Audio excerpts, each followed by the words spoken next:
Thank you, Vic. Yes, as Attorney Vic has just said, we have been, of course, following the count. At ganun na nga, as of this hour, 98 plus percent have already been counted at ang bilang ng boto ko ay nasa 31 million plus.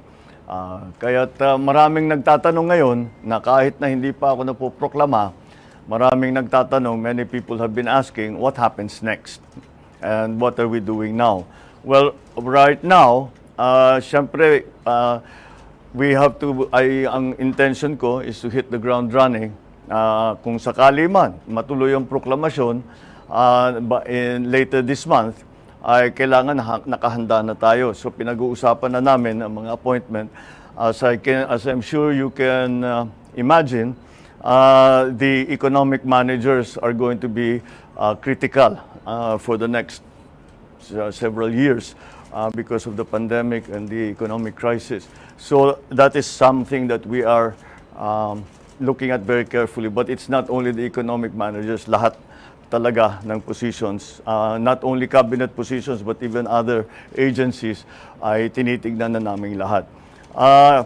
The process that we have established is that I am keeping the organization, our EXECOM, who ran the campaign.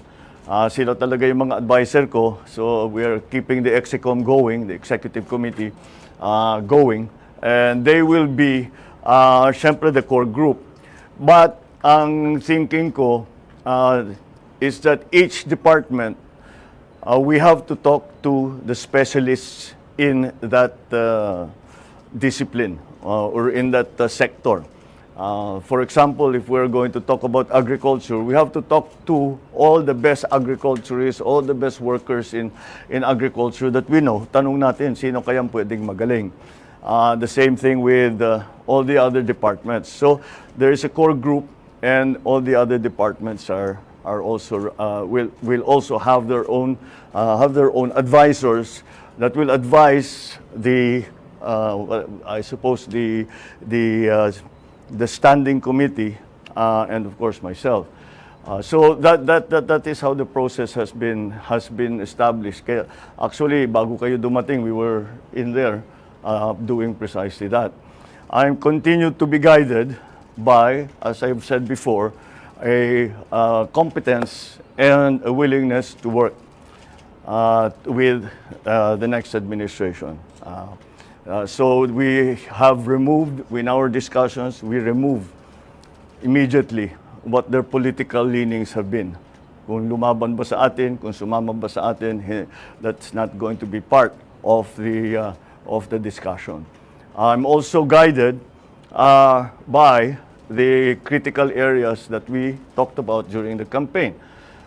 So yun ang mga inuuna natin. Of course, it's the economy, prices, it's the price of energy, lack of jobs, education, infrastructure, all of these areas that are going to be critical in the next few years. So ganun ang aming ginagawa, and that has been the process. That has been the process so far. I'm also guided by the fact that 31 million of our kababayans have voted for unity. And I am guided by that in the sense that I will continue to work for a government, an administration that gives voice to everyone who wants to help. We may not agree. We may not in the end do, we might do exactly as they say, but whatever it is not important who the messenger is. The importance is going to be the message. In the next few days, I will be talking to you. Baka every day there will be something to announce because marami na talaga kami ginagawa. So in the next few days, we will continue to keep you informed about what's going on. And I think I am already authorized by to announce the first nominee that we will be giving to the Commission on Appointments when the time comes, should I be proclaimed. And that is that our incoming Vice President has agreed to take the brief of Department of Education. So si Inday Sara, sabi niya, tinanong ko sa kanya kung kaya niya yung trabaho dahil mahirap ang trabaho ng Secretary of Education. Pero nag-agree naman siya at palagay ko kasama na diyan dahil she is a mother and she wants to make sure that her children are well trained and well educated, and that's the best motivation that we can hope for. So that is the first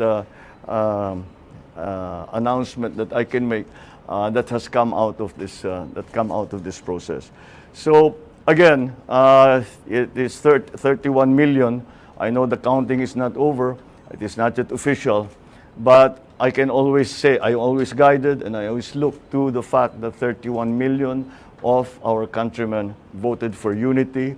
31 million of our countrymen have agreed to unify and help us unify the country. And those are the basic principles that we continue to follow. So I won't be taking any questions as I have very little more to announce. So thank you very much. Good evening.